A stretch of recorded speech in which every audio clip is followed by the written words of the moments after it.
Ceci est un livre audio autogénéré par Google. Chapitre 1 CRISOLOGIE I1. Introduction. Les réalités factuelles abordées dans le chapitre précédent interpellent plus d'un intellectuel ou d'un homme consciencieux quand il s'agit d'établir la corrélation entre crise et effet, d'une part, et de découvrir le lien entre les théories et les pratiques par rapport aux enjeux ou aux récupérations tant épistémologiques que politiques. Le présent chapitre cherche à examiner épistémologiquement la signification des crises en général et des crises politiques en particulier, tout en indiquant la portée des figures qu'elles ont prises probablement durant la transition. Dans cet examen, nous abordons par ailleurs les relations conflictuelles entretenues dans la société en crise pour comprendre le sens et la portée des dialectiques d'une part, entre l'homme et la société et d'autre part, entre les essences humaines. De cette relation, il s'agit de comprendre si la crise et le conflit sont naturellement liés aux politiques, et par conséquent, faire ressortir la part du politique dans ces crises au sein de la société. I2. GENERALITES sur la crise. Il faut sans doute expliciter les concepts importants qui permettent une meilleure compréhension de la notion de crise. À cet effet, la présente section définit la notion de crise et présente l'objet de théorie des crises politiques. I2.1. Définition et sens épistémologique de la crise. Étymologiquement, le concept de crise a toujours deux sens. Du latin crisis, ce qui signifie manifestation grave d'une maladie, tandis que du grec krisis, il veut dire décision ou jugement. Dans ce sens, une crise est un événement social ou personnel qui se caractérise par un paroxysme des souffrances, des contradictions ou des incertitudes, pouvant produire des explosions de violence ou de révolte. Il a donc le sens d'une rupture d'équilibre. Par conséquent, dans le domaine médical, une crise est considérée comme un changement rapide et grave intervenant dans l'état de santé d'un malade ou d'une personne apparemment en bonne santé. Dans le domaine psychologique, la crise constitue le paroxysme ou l'exacerbation d'un sentiment. Dans le domaine économique, on parle d'une crise économique comme étant une dégradation brutale de la situation économique d'un pays ou d'une zone économique, conséquence d'un décalage entre la production et la consommation. Le concept de crise peut signifier une période de récession économique, une période de conflits gouvernementaux et territoriaux, entre États, une période d'instabilité et de déficit financier, une période d'instabilité ou de doute collectif, une période de dérèglement ou de manifestation paroxystique des éléments naturels, une période d'instabilité politique et institutionnelle, une période de pauvreté sur le plan créatif ou de désaffection massive, une manifestation paroxystique d'une tension excessive. Le concept de crise suscite des interrogations et des confusions dans son analyse épistémologique ou phénoménologique. À vrai dire, chaque fois que les théoriciens parlent des crises, cela ne signifie pas la même chose quand ils parlent de la crise. En effet, le pluriel évoque la diversité, la succession chronologique de crises déterminées, discernables et présentant chacune quelques traits qui la distinguent des autres. C'est l'approche historique d'un phénomène ancien d'âge multiséculaire. Le singulier signifie par contre la réduction des crises à un schéma abstrait, à un concept. C'est l'approche économique du phénomène. Les crises n'ont jamais été et ne sont jamais simplement économiques. Elles demeurent sociales, c'est-à-dire qu'elles atteignent l'homme, les hommes par masse, par profession, par classe. Cependant, dans l'article intitulé Pour une crisologie, Edgar Morin affirme que quand la crise était limitée au secteur économique, on pouvait au moins la reconnaître à certains traits quantifiés. Diminution de la production, de la consommation, etc. Accroissement du chômage, des faillites, etc. Mais dès qu'elle s'est élargie à la culture, à la civilisation, à l'humanité, la notion a perdu tout contour et tout son sens initial par l'obscurcissement généralisé de la notion de crise. Ainsi, la notion de crise s'est répandue au XXe siècle à tous les horizons de la conscience contemporaine. Il n'est pas de domaine ou de problème qui ne soit hanté par l'idée de crise. Le capitalisme, la société, le couple, la famille, les valeurs, la jeunesse, la science, le droit, la civilisation, l'humanité. Mais cette notion, en se généralisant, s'est comme vidée de l'intérieur. Curieusement, il s'est probablement opéré une inflexion sémantique de ce concept qui aujourd'hui signifie indécision, perturbation et incertitude. Dans cette inflexion, la crise révèle ce qui était caché, latent, virtuel au sein de la société ou de l'individu, les antagonismes fondamentaux, les ruptures sismiques souterraines, le cheminement occulte des nouvelles réalités, et en même temps la crise éclaire théoriquement sur la part immergée de l'organisation sociale, sur ses capacités de survie et de transformation. Et c'est sur ce point que la crise est quelque chose d'effecteur, qui met en marche, ne serait-ce qu'un moment, tout ce qui peut apporter changement, transformation et évolution ou progrès. Dans un contexte d'obscurcissement en fait, le mot sert désormais à nommer l'innommable, renvoyant directement à une double béance. D'abord, béance dans le savoir, c'est-à-dire au cœur même du terme de crise, et ensuite, béance dans la société où apparaît la crise. C'est comme si le mot crise s'est répandu de proche en proche, envahissant toute chose réalité sociale et toute notion. À vrai dire, ce concept de crise n'est-il pas un pseudo-concept ? À cette confusion, il semble approprié de commencer par une revue des usages les moins contestables du terme de crise.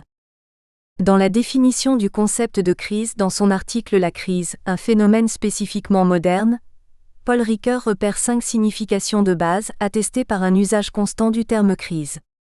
Le premier modèle ou sens de ce concept est d'origine médicale. En effet, la crise est le moment d'une maladie caractérisée par un changement subi où la pathologie cachée se révèle et où se décide l'issue en bien ou en mal de la maladie. Ainsi, dans l'hypothèse d'une issue heureuse, la crise revêt rétrospectivement une valeur non seulement médicale mais médicinale, comme on dit de telles herbes purgatives. Le second modèle ou sens se laisse discerner au plan du développement psychophysiologique. En effet, la crise désigne alors l'état de malaise profond, à la fois corporel et psychique, lié au passage d'un âge de la vie à l'autre. Cette alternance d'états d'équilibre et de phases de déséquilibre prouve que le mot crise n'est ici employé que dans un contexte évolutif, non point pour désigner une menace de catastrophe mais un tournant, une période cruciale de vulnérabilité accrue et de potentialité accentuée et partant la source ontogénétique de force créatrice mais aussi de déséquilibre. Prise en ce sens, toute crise est crise d'identité, sur le chemin des stades de la vie qui tous ensemble constituent le cycle de vie. Le troisième modèle ou sens, qui vient de la philosophie de l'histoire et de la philosophie politique, peut être appelé de morale ou cosmopolitique au sens kantien du terme. C'est au niveau de l'espèce que le philosophe déchiffre les manifestations d'un développement complet, des dispositions naturelles qui visent à l'usage par l'homme de sa raison. La crise consiste en ceci que c'est seulement sous l'aiguillon de ce que Kant appelle l'insociable sociabilité des hommes que l'humanité développe son aptitude à la société civile et à l'état de droit. Kant considère que c'est par cette voie qu'un accord pathologiquement extorqué en vue de l'établissement d'une société s'est converti en un tout moral. Cette idée préfigure à coup sûr le thème hegelien de la ruse de la raison, qui marquera l'apothéose de l'idée de crise au plan de la philosophie de l'histoire. Ainsi, il convient de remarquer que, chez Kant, la crise devient ainsi le passage de l'état de minorité, hétéronomie, à celui de majorité, autonomie. Le quatrième modèle de crise est épistémologique, mais il est mieux circonscrit et explicité par l'histoire des sciences. Ce modèle épistémologique de la crise est parfaitement exemplifié par l'ouvrage bien connu de Kuhn sur les révolutions scientifiques. Comme on sait, le célèbre épistémologue insiste sur le caractère discontinu de l'invention scientifique, c'est-à-dire du progrès. Non cumulatif, mais par une série de ruptures, crises, séparant deux organisations axiomatiques cohérentes, le progrès refuse de se laisser intégrer dans la synthèse existante du savoir. Ce qui exige alors le changement de paradigme pour résoudre la crise. On retrouve, dans ce modèle épistémologique de crise, quelques traits. D'abord la discontinuité temporelle, ensuite l'idée d'une alternance d'états d'équilibre et de phases de déséquilibre, enfin l'idée d'une complexification croissante du savoir opérée à travers une série de bons qualitatifs. Épistémologiquement aussi, la crise est transitoire, c'est-à-dire elle n'est connue qu'après coup du point de vue de la configuration axiomatique nouvelle, laissant dans le désarroi intellectuel les tenants de la synthèse dépassée.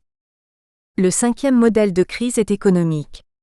Usage pourtant si commun et si dominant de crise, souvent admise comme l'unique modèle de la crise, la crise est non seulement économique mais encore rigoureusement datée, 1929, et peut-être faut-il y associer 2008. Loin que la crise économique soit à l'égard de toutes les autres crises dans un rapport d'infrastructure à superstructure, il faut dire que c'est dans une civilisation occidentale qui, dans sa hiérarchie de valeurs, met l'économie au sommet, que la forme économique de la crise est elle-même érigée en modèle de toutes les crises. Parlant de crise économique, il importe d'abord de maintenir l'usage du pluriel et de parler des crises. L'avantage est de ne pas limiter le regard aux crises du XIXe et du XXe siècle, afin de faire place aux crises du système économique pré-industriel, pré-capitaliste. En outre, ce point de vue a l'avantage de prendre en compte les contre-coups sociaux, à savoir les souffrances infligées à des grandes masses d'hommes, sans quoi on ne parlerait pas de crise. I3. Généralité sur les crises politiques. Dans cette section, nous apportons un éclairage épistémologique à certains concepts clés liés à la crise politique. Ainsi, nous présentons de manière générale le sens et la signification tant du concept de politique que des crises politiques.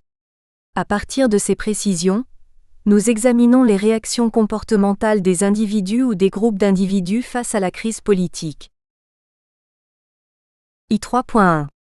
Concept de politique.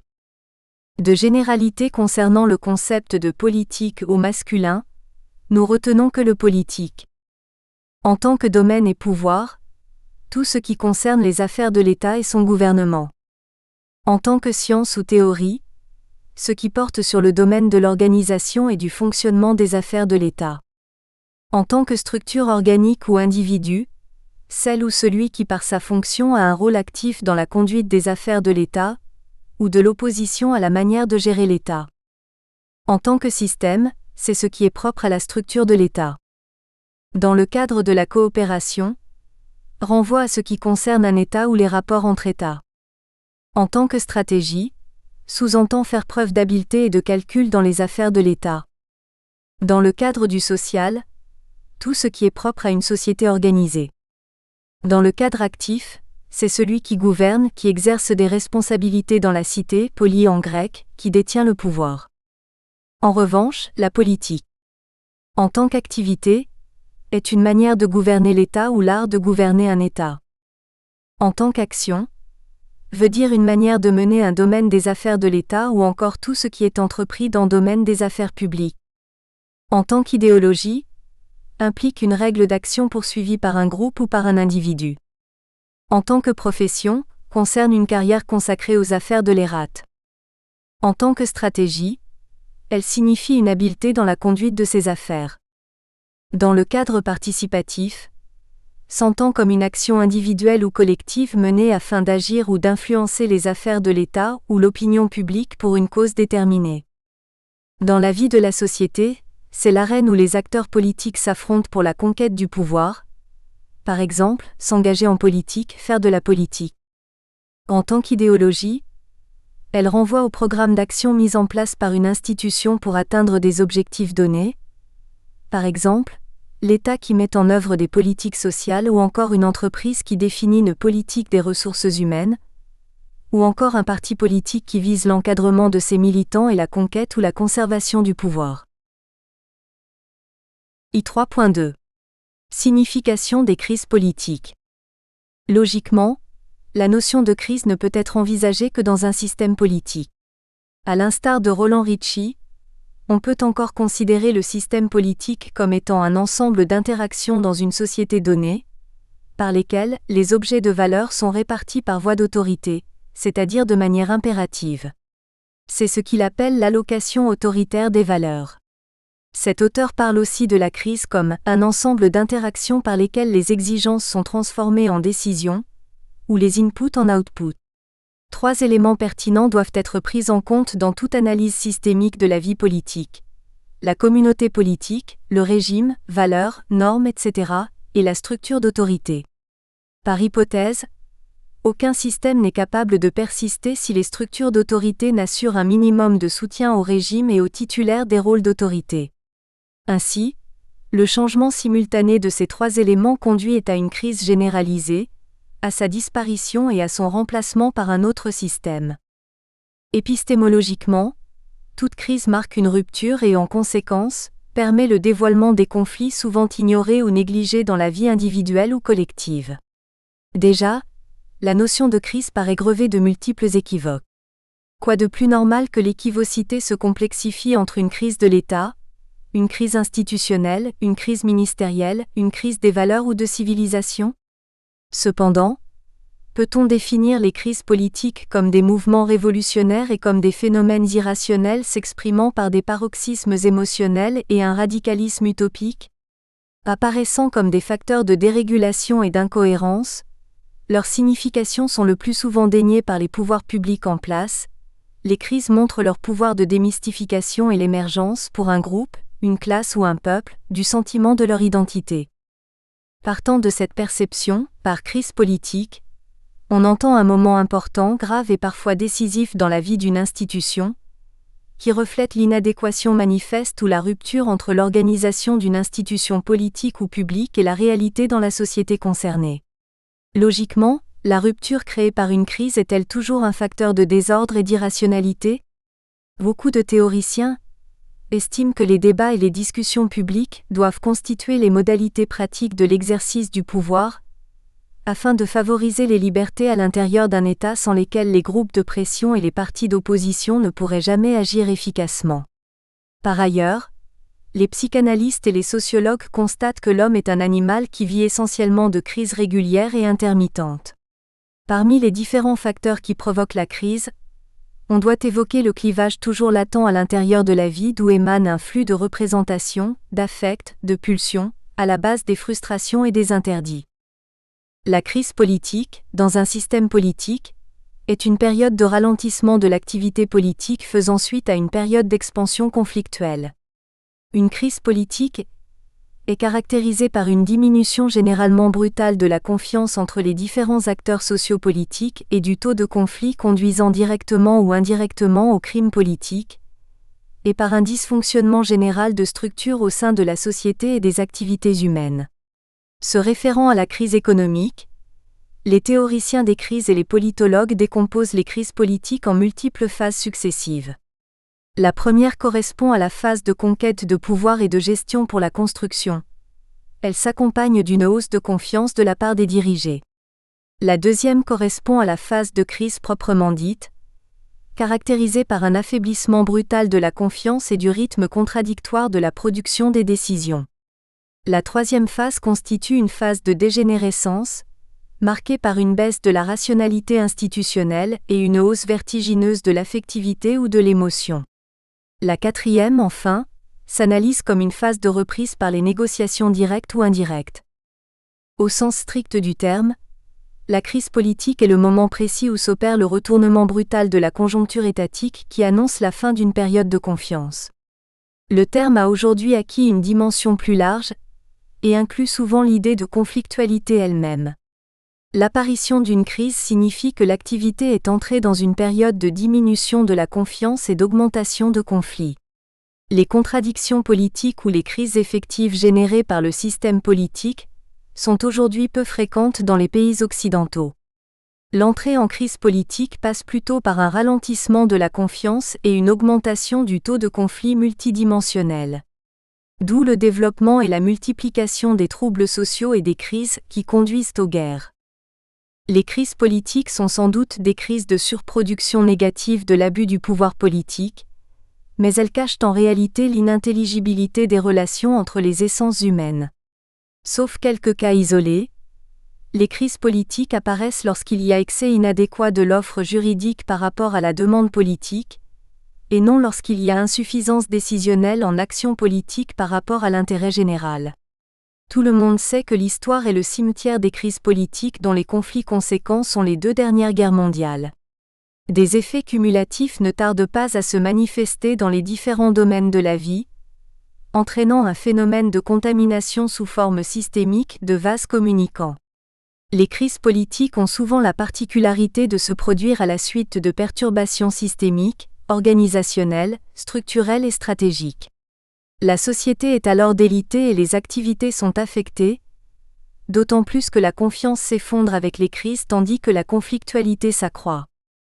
En réalité, les crises politiques apparaissent lorsque des événements nouveaux échappent à la compréhension, d'où les réactions soit de répression violente, soit de déni du caractère inattendu, discontinu, de la nouvelle situation alors créée.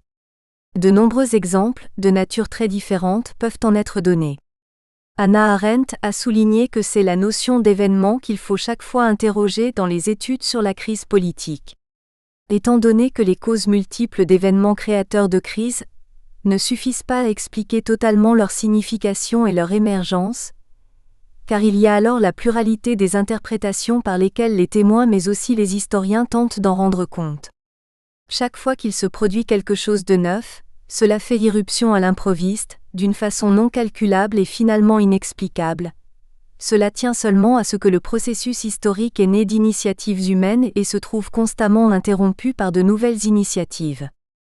Dans cette perspective, la crise politique est entendue comme un événement qui peut provoquer des bouleversements imprévus, des manifestations de rue, des grèves, des mouvements sociaux, des émeutes voire des révoltes, et pourquoi pas les révolutions. Dans le domaine politique, les crises sont des moments extrêmement graves qui touchent non seulement à la marche dynamique des institutions constitutives de l'État, mais aussi et surtout à la survie même de l'unité et de la concorde nationale. Évidemment, le traitement épistémologique d'une crise politique pose souvent des problèmes dans la considération des enjeux et dans la séparation des événements conjonctifs ou corrélatifs. La difficulté vient souvent de la distinction entre la crise elle-même et les effets collatéraux qu'elle induit. Par ailleurs, il y a également la difficulté relative à la situation contextuelle, c'est-à-dire à savoir si la crise est simplement institutionnelle, pouvant déboucher sur une nouvelle forme de régime politique avec changement de constitution, ou alors il s'agit d'une crise multidimensionnelle qui concerne tout le système politique, exigeant dès lors le changement radical du système et de la classe dirigeante. Voilà pourquoi la crise politique est généralement considérée comme une crise de pouvoir, dans la mesure où la déstabilisation du pouvoir d'État constitue sans doute la phase extrêmement grave dans l'évolution de la situation politique d'un pays ou d'une société. En tout cas, la crise politique qui fait chanceler le pouvoir dirigeant conduit inéluctablement l'État dans des situations de perte de confiance vis-à-vis des populations, et entraîne des fractures souvent difficiles à ressouder ou à recoller même après les moments de stabilisation voire de consolidation. La forme la plus bouleversante est la révolution, lorsque l'interdit majeur, c'est le tabou mythique, le sacré ou le totem à ne jamais transgresser, qui fonde un système politique est aboli. Outre la crise politique multidimensionnelle, il y a toujours des crises politiques normales qui surgissent régulièrement dans la constitution des gouvernements, le plus souvent dans les régimes parlementaires ou semi-présidentiels. C'est le cas des crises internes survenues suite soit aux décisions éventuelles à prendre, soit à la démission du chef du gouvernement, soit encore au désaccord des partis coalisés sur des questions importantes comme le budget ou la signature des accords de paix internationaux. I3.3. Sens et objet de théorie des crises politiques. Étymologiquement, le concept de théorie vient du grec théoria qui signifie contemplation et désigne couramment une idée ou une connaissance spéculative, souvent basée sur l'observation ou l'expérience, donnant une représentation idéale, éloignée des applications. Dans ce sens, la théorie suppose un ensemble systématique d'idées ou de connaissances. En science, une théorie est un modèle ou un cadre de travail pour la compréhension de la nature et de l'humain, permettant de produire des prévisions expérimentales pour une catégorie donnée de systèmes physiques. D'après Didier Juliat, la théoria désignait dans l'Antiquité la contemplation du monde et en particulier du mouvement des astres. La théorie évoque depuis la Renaissance une création de l'esprit humain. C'est ainsi que l'astronomie qui était une simple description, une théoria, est devenue une construction et un calcul de rapports mathématiques. Aujourd'hui, la théorie peut désigner l'explication d'un phénomène particulier, par exemple la théorie de la chute des corps, ou un système scientifique expliquant la nature de la matière, par exemple la théorie atomique, ou encore justifiant tous les phénomènes de l'univers, la théorie de la relativité par exemple.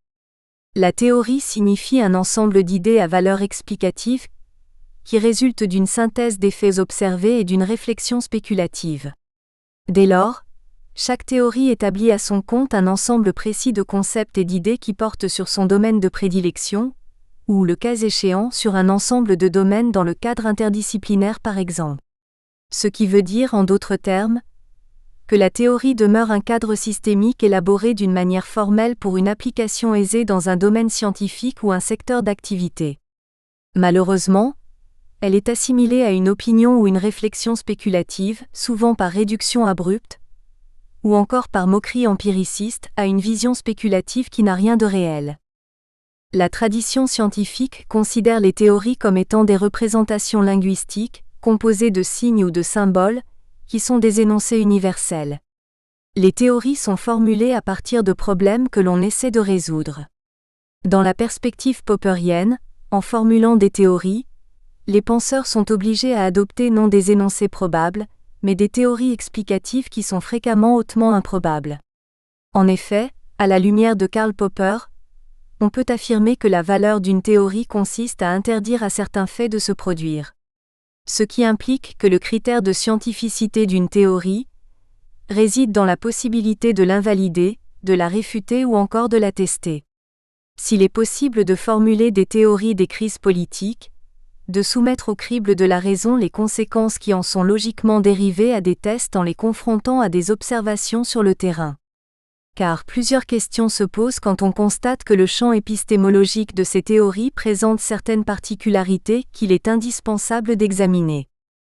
Dès lors, la théorie est considérée comme une réflexion critique portant sur l'esprit humain, sur l'action humaine, sur les valeurs ou sur une activité humaine. Prenant le taureau par les cornes, et en choisissant le pluriel pour parler des théories des crises politiques, nous prenons position renvoyant à une certaine relativité qui n'est pas toujours acquise lorsqu'on parle de la théorie des crises politiques. Les théories des crises politiques anticipent, par des hypothèses, ce que la pratique politique, expérience, devrait confirmer ou infirmer. Tout en servant de la réalité politique, expérience pratique, les théories des crises politiques révèlent dans la compréhension du politique une vérité sur la signifiance de l'être réel et sur l'intelligibilité de ses relations caractéristiques avec d'autres activités. C'est la raison qui s'articule elle-même dans la compréhension des crises politiques ou des phénomènes de la société. Dans ce sens, elle s'emploie à vérifier ses propres opérations et à requalifier ce qu'elle avait mis en œuvre dans la théorisation. Cette vérification et cette réqualification permettent à la raison, esprit humain, de revenir continuellement sur ses propres constructions. La raison, esprit humain, mieux la capacité rationnelle de l'homme, est le berceau central et la source lumineuse à partir de laquelle toutes les rationalités puisent leur énergie et leur puissance.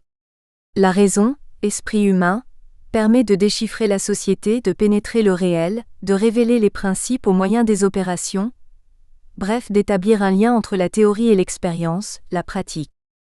Dans le cadre des crises politiques, les théories permettent donc d'imaginer ce qui pourrait advenir tout en dégageant les lois générales à partir de l'expérience particulière. Elles servent autrement dit à substituer les hypothèses à des lois ou des principes. Raison pour laquelle la théorie des crises politiques est considérée comme un cadre de rationalisation des phénomènes politiques ou des domaines concernant le politique. Ainsi, les théories des crises politiques présentent l'intelligibilité des relations et des corrélations politiques sous forme des lois à partir des représentations imaginatives. Dans ce sens, les théories des crises politiques cherchent à guider l'expérience politique en même temps que celle-ci crédibilise ou non leur rationalité. Toujours attirées vers l'expérience politique, pratique, les théories des crises politiques sont orientées idéologiquement vers le politique pour le transformer et le purifier. I4. Théorisation de la crise ou CRISOLOGIE. Fort d'une bonne compréhension de la notion de crise et celle de théorie des crises politiques, nous retraçons à présent l'historique de la crisologie, la théorie générale de crise et l'objet de la crisologie. Il est évident que la théorisation de la crise fait souvent appel à l'interdisciplinarité. I4.1. Origine lointaine et récente de la crisologie. Il est évident que la géopolitique internationale est à la pointe du financement des recherches sur l'étude des crises politiques. Apparemment, C'est comme si désormais la question relative aux crises politiques et à la suppression de la violence exigeait rétroactivement une théorie des crises comme l'ont fait les spécialistes en économie durant les périodes des crises économiques et financières. Car durant toute époque, la haute finance internationale exige que les études puissent absolument permettre d'éradiquer les crises économiques par tous les moyens dont les recherches et les études ne sont qu'un aspect. Comme le signale Bernard Rosier, comprendre, expliquer les phénomènes économiques, c'est l'objet même de la théorie économique. Comprendre et expliquer les crises économiques, c'est le but que se donnent les théories des crises. Pour Bernard Rosier, ces crises étaient traitées à la surface, négligeant souvent le fait que, quelles que soient les manières de se manifester, une crise est porteuse de rupture et en conséquence, analyser ou parler de crise revient à évoquer un désordre, voire un chaos. Cependant, nous devons rappeler qu'il existe une continuité historique entamée depuis longtemps par les phénoménologues, les épistémologues et les philosophes des sciences. La crisologie comme théorie vise-t-elle à chercher les causes ou les solutions aux crises ? En d'autres termes, les spécialistes de la crisologie cherchent-ils à fournir une explication causale rationnelle aux phénomènes de crise ? S'agit-il, comme s'interrogeaient jadis les épistémologues, de trouver des causes aux raisons ? Ainsi, pour sa part, réfléchissant sur la notion de crise politique, Michel Ansart-Dourlan distingue deux aspects essentiels. D'une part, un état plus ou moins latent de tension, né de contradictions d'ordre politique, socio-économique ou psychique, au niveau individuel et collectif. D'autre part, la crise se manifestant comme excès, exaspération des conflits, d'où peuvent être issus des changements profonds d'ordre historique ou politique. Dans ce sens, Hasby écrit ce qui suit. Ceci montre à l'évidence la responsabilité qui incombe aux spécialistes. Néanmoins, cet exercice s'est avéré assez périlleux dans la mesure où le recul nécessaire a souvent manqué à des spécialistes qui ne montrent pas toujours une autonomie suffisante par rapport aux modèles qui ont jusqu'ici permis, bon an mal an, de fournir des clés pour la compréhension du fait international. De même, nous ne pouvons ne pas signaler que la crise a été diversement abordée par les philosophes depuis les temps anciens. Le corpus de la Crisis, 1935 à 1936, est un vaste ensemble de textes dans lequel Husserl entend explorer une crise palpable à la veille de la Seconde Guerre mondiale dans laquelle se trouvait l'Europe. Pour explorer cette crise, Husserl avait entrepris une histoire de la philosophie contre le positivisme qui décapite et, pour ainsi dire, dénonce les crises provoquées par les sciences exactes dans la marche de la philosophie. En effet, c'est vers 1936 que les sciences positives avaient pris une place croissante dans le domaine du savoir, dans la vie, sans pourtant accomplir ce qu'elles promettaient. Au contraire, leurs résultats conduisent l'homme à rester seul face à ses propres questions vitales d'ordre métaphysique inassouvies et, faute des solutions appropriées, à devenir comme un objet psychophysique. Ce qui provoque, dans la foulée, une certaine méprise de l'existence humaine par la majorité des spécialistes des sciences positives dont les résultats deviendront source des divergences, des crises et des conflits profonds. Contre une telle dérive crisique, Husserl ne proposait que la philosophie de l'ego cogito, c'est-à-dire la phénoménologie, afin de permettre à l'homme de reprendre contact avec les véritables énigmes du monde. La crisis de Husserl est ici la meilleure distinction des crises internes à une science, celle dont parle Kuhn dans le changement de paradigme. Abordant la crise à travers l'évolution historique des sciences, Thomas Kuhn explique la dynamique des sciences en tenant compte de facteurs sociaux. Énonciateur et fondateur de cette approche, il développe la thèse d'une science progressant de manière fondamentalement discontinue, c'est-à-dire non par accumulation mais par rupture, appelée révolution scientifique. Il s'agit essentiellement des crises résultant d'une mise en échec fondamentale du cadre scientifique en place, incapable de fournir les outils théoriques et pratiques nécessaires à la résolution d'énigmes. En somme, l'adoption d'un paradigme par la communauté scientifique est la preuve que certaines crises ne peuvent pas être résolues par l'activité scientifique, sans qu'il y ait intervention soit d'une autre activité humaine, soit d'une association de plusieurs activités humaines qui contredisent ou complètent la science. Ainsi, lorsque l'anomalie se manifeste, cela prouve qu'une crise s'établit parmi les scientifiques et perdure jusqu'à la résolution du problème et à l'adoption d'un nouveau paradigme au sein de l'activité scientifique normale, et ainsi de suite. Les concepts de paradigme, de science normale et de science révolutionnaire forment à la lumière de la réflexion kuhnienne la base fondamentale de l'évolution de la science. De façon générale, Kuhn défendait contre Popper l'idée que les théories scientifiques ne pouvaient pas être rejetées dès qu'elles avaient été réfutées, c'est-à-dire même lorsque les sciences étaient en crise, mais seulement quand elles ont pu être remplacées. Mais, cette pensée de Kuhn est le prolongement de la réflexion amorcée par Gaston Bachelard. Quelques années plus tard, Habermas publie Raison et légitimité, problème de légitimation dans le capitalisme avancé, dans lequel il aborde les crises du capitalisme. En analysant ainsi philosophiquement la notion de crise liée au capitalisme qui plus tard va le pousser à construire la notion de la démocratie procédurale, Habermas s'inscrivait, peut-être inconsciemment ou innocemment, dans la constitution de cette nouvelle théorie des crises qui se recherche encore. En effet, Habermas élabore une nouvelle figure de la théorie critique qui se définit dans l'affrontement, d'une part avec le marxisme dogmatique, de l'autre avec la théorie technocratique des systèmes. Il s'agit de comprendre si la contradiction fondamentale de la formation sociale capitaliste est toujours à l'œuvre sans changement, ou si la logique de la crise a changé. Pour lui, le capitalisme avancé ne peut se transformer lui-même et ses structures ne suffisent pas pour amortir de façon permanente la crise économique. C'est pourquoi, la crise économique conduit souvent de manière inéluctable à une crise sociale puis politique. Aussi, dans ce cas, la crise économique s'est-elle déplacée en gardant la forme d'une crise de système. Le système capitaliste, avec le libéralisme comme corollaire, est en crise. Pour Habermas, l'humanité n'assiste pas tant à un dépassement de la crise économique qu'à son déplacement à travers le système politique vers le système socioculturel. L'antagonisme des classes plutôt que d'être résolu, n'est que temporairement refoulé. La crise économique ne peut être amortie qu'en engendrant une série d'autres tendances à la crise, un véritable faisceau de crises. Crise économique, crise de la rationalité, crise de légitimation, crise de motivation, etc. De par le déplacement de la crise et la mise en lumière des problèmes de légitimation du système social, la question de la reproduction de la vie sociale, liée comme auparavant à la raison, surgit. D'où l'intérêt d'une discussion, qui consisterait à déterminer des intérêts universalisables et à fonder les normes en vérité. Contre toute réduction de la légitimité à la légalité, contre l'empirisme, contre le décisionnisme, Habermas appelle à la constitution d'une pratique rationnelle, en recourant aux normes fondamentales du discours rationnel, ouvrant ainsi la voie à une éthique communicationnelle.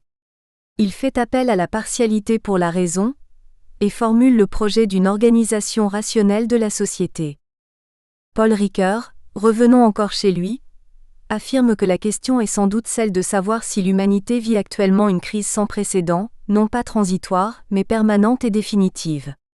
Ainsi posée, cette question met en jeu le sens que l'homme attribue à la modernité. Est-elle elle-même un phénomène sans précédent et excluant tout retour en arrière ? La modernité est-elle une cause de la crise généralisée ? Ne s'agit-il pas d'une crise de la modernité elle-même ? Si telle est bien la question massive qui préoccupe les réflexions modernes et si tels en sont bien les enjeux, Ricoeur se demande au préalable si une question aussi immense est décidable. Ricoeur analyse 3 phénomènes qui ont donné lieu à la théorisation des crises. Pour lui, le premier phénomène est l'autonomisation, d'abord des processus de production, principalement industriels, par rapport aux autres phénomènes sociaux, ensuite du système bancaire par rapport aux échanges marchands et à la production, enfin des circuits de spéculation. C'est ce phénomène d'autonomisation qui est ressenti par le public comme une fatalité extérieure, dont Hegel a fait une description prémonitoire dans les principes de la philosophie du droit, lorsqu'il oppose le système des besoins, conçu comme état extérieur, à la reconnaissance mutuelle des citoyens dans la constitution politique d'un état de droit, est précisément la société qui valorise le plus la couche économique de son existence qui ressent le désordre économique comme un désordre non plus partiel mais total. Comment par exemple comprendre qu'il y a trop de denrées ici et pas assez là, qu'il faut brûler ici les excédents et mourir de faim là-bas. D'après Ricoeur, le deuxième phénomène est la périodicité des crises. Ce phénomène est peut-être celui qui spécifie le mieux le modèle économique de la crise par rapport à tous les autres et du même coup, en vertu de la prédominance du phénomène économique dans la hiérarchie des valeurs des sociétés industrielles avancées, tend par extrapolation à devenir un trait générique. En vertu de ce trait de périodicité, La crise n'est conçue que dans le cadre du mouvement qui l'enveloppe, le cycle, avec les 4 temps de l'essor, de la crise elle-même, de la dépression, enfin de la reprise, et c'est le cycle qui fait problème avec ses vagues courtes et son apparent retour sur lui-même. L'histoire économique paraît n'avancer que par une alternance de processus cumulatifs. Nous espérons que vous avez apprécié cet aperçu. Pour continuer à écouter ce livre audio sur Google Play Livres, utilisez le lien dans la description de la vidéo.